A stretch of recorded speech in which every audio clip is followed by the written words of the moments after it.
Welcome to the new session of e-content video. I am Bijith, Assistant Professor, Department of Visual Communication, K.S.Rangasamy College of Arts and Science. Today we are going to discuss about communication models. We know that communication models are the systematic representation of the process which help in understanding how communication work can be done. We know that communication models are the skeleton of a communication process. They form general perspective on communication by breaking the communication from complex to simple form, and they keep the components in order. We know that the communication models are mainly classified into three. First one is linear model of communication, second one is transactional model of communication, third one is interactive model of communication. First we are going to discuss about linear model of communication. So linear model of communication is the one-way communication model. Okay, here the communication is take place as the straight line, which is start from the sender and it is receiver to the receiver. Here the receiver has following only one rule. He just receive the message from the speaker or the sender. Okay, there is no concept of feedback is here. There are different model of communications are comes under this linear model of communication.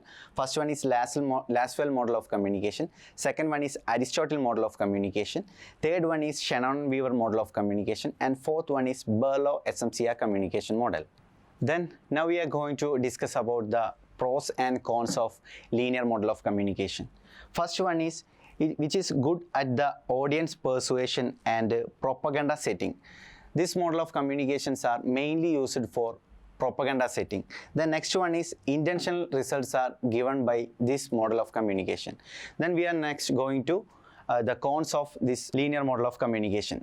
The cons are communication is not continuous as no concept of feedback.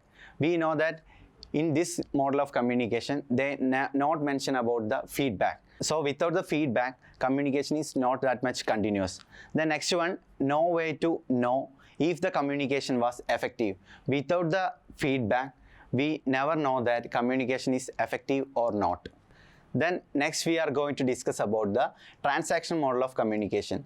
In transactional model of communication, sender and receivers both are known as the communicators and both play equally important role in communication.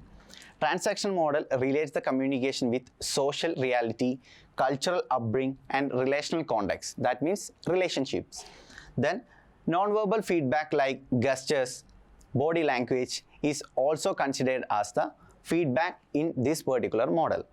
There are different examples are given for this transaction model of communication. Mainly there are Bernard transaction model. The next one is helical model. The helical model is most prominent in this given examples. Now we are going to discuss about the key feature of transactional model of communication. Transactional model of communication is used for interpersonal communication. Interpersonal communication in the sense communication between two people. Sender and receiver interchange their roles here. There is simultaneous feedback is happen here. The next one is context of environment and noise are mentioned here. Feedback is taken as a new message here. Then next we are going to discuss about the pros and cons of this communication model. Simultaneous and instant feedback is the first pros. Then second one is no discrimination between the sender and receiver. Then next we are going to discuss about the cons of the transaction model of communication. It encourages the non-verbal communication. More noise due to the communicators taking at the same time. We know that communication is which happening at the same time here. Because of that reason, there are a lot of noise are coming here. So that may be reflected in our communication, or it may be reflected as a noise in our communication. Next we are going to discuss about interactive model of communication. Interactive model of communication is also known as convergence model of communication. In this model, which is also similar to transactional model of communication, but in this interactive model of communication, which is mainly used for the new media platforms such as social media platform. Now we are going to discuss about the key feature of interactive model. First one is which is mainly used for new communication like internet, which provide slow feedback, which is we already mentioned that which is also known as convergence model of communication. Communication become linear if receiver do not respond. Then next we are going to discuss about pros and cons of the interactive model of communication. First one is feedback even in mass communication. Second one is new communication channels. The cons are feedback can take a very long time. Then second one is sender and receiver might not know who the other person is. Now we are going to discuss about three main models of communication. First one is Aristotle model of communication. Second one is Berlo SMCR model of communication. Third one is Shannon-Weaver model of communication. First we are going to discuss about Aristotle model of communication. Aristotle model of communication was introduced in before 300 BC. This model of communication is also known as rhetoric model of communication. This model is mainly focused on public speaking. Aristotle model of communication is mainly formed with 5 basic elements, that are speaker, speech, occasion, audience and affect. We already mentioned that Aristotle model of communication is mainly focused on public speaking. Here the speaker is try to influence the people or influence the audience. So here persuasion or persuade is the main aspect of this communication model. Okay, there are 3 elements that are mainly important for this particular model, that is known as logos, ethos and pathos. Logos, ethos and pathos are collectively known as rhetorical triangle. This is the rhetorical triangle. Then we know that logos means, which means logic, reason or proof. Logos in the sense which is mainly used for the logic or reason or proof of a particular content in a particular speech, or logos is mainly based upon the structure of a speech. That means it include an opening, it have a body, it have a conclusion. For a well structured speech, it may be help to logically connect to the audience. The next one is a reference to the studies, statistics or case studies that give more theoretical support to the particular speech. Next one is comparison, analogies and metaphors. Next we are going to discuss about the ethos. Ethos means credibility or trust. That means when a speaker delivers a speech, that speech must be contained, the content of the speech must be contained a credible source or a credible information. So the main techniques are personal branding, confidence in delivery, cites the credible source. Okay, the next one is pathos. Pathos means emotions or values. The main techniques are stories, inspirational quotes, vivid language.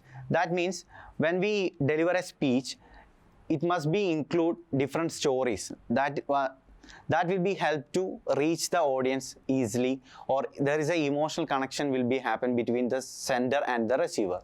Then next we are going to discuss about Shannon-Weaver model of communication, which is introduced in 1948.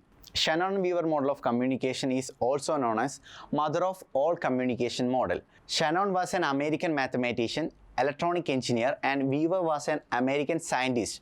Both of them are joined together write an article in Bell System Technical Journal called A Mathematical Theory of Communication, and also called as Shannon-Weaver model of communication. In this model there are mainly 7 elements. First one is information source, transmitter, channel, receiver, destination and noise source.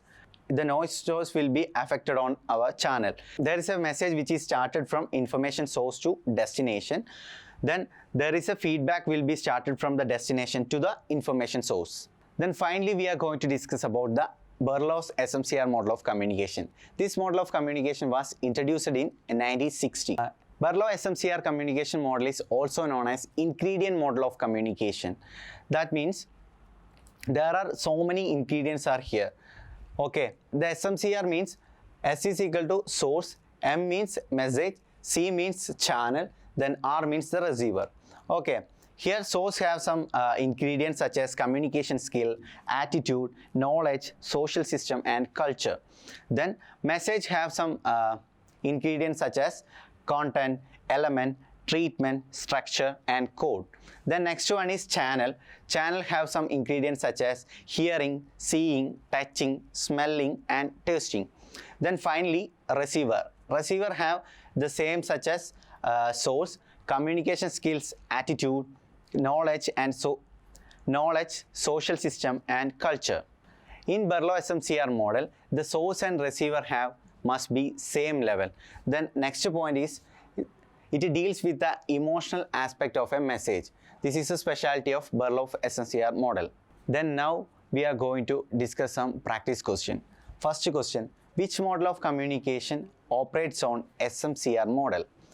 Options, helical model of communication. Second one, Berlo model of communication. Third one, White's model of communication. Fourth one, Skam's model of communication. We know that Berlo SMCR model is also known as ingredient model of communication. So the answer is B, Berlo SMCR model of communication. We know that. Okay. Then next question, question number 2. Which model considered the emotional aspect of the message? We have options, Aristotle model of communication, B, helical model of the communication. Third one, Berlo model of communication. Fourth one, Eugene White model of communication. From the previous discussion, we already discussed about the Berlo SMCR model in detail. In Berlo SMCR model, that particular model is detailedly discuss about the emotional aspect of a particular message. So here the answer is option C, Berlo SMCR model of communication. Then next one is, in Shannon-Weaver's transmission model, what element is considered as the dysfunctional factors? First one, noise. Second one, transmitter. Third one is channel. Then fourth one is feedback. So we know that what is the dysfunctional factors? Dysfunctional factors are the barriers or which affect the communication process negatively. Okay, that may be disturb the communication. So which factor is dysfunction here? First one is noise, second one is transmitter, third one is channel, fourth one is feedback. So we know that noise are the barriers of the communication which will be affect our communication. So the right answer is option 1 or option A, noise.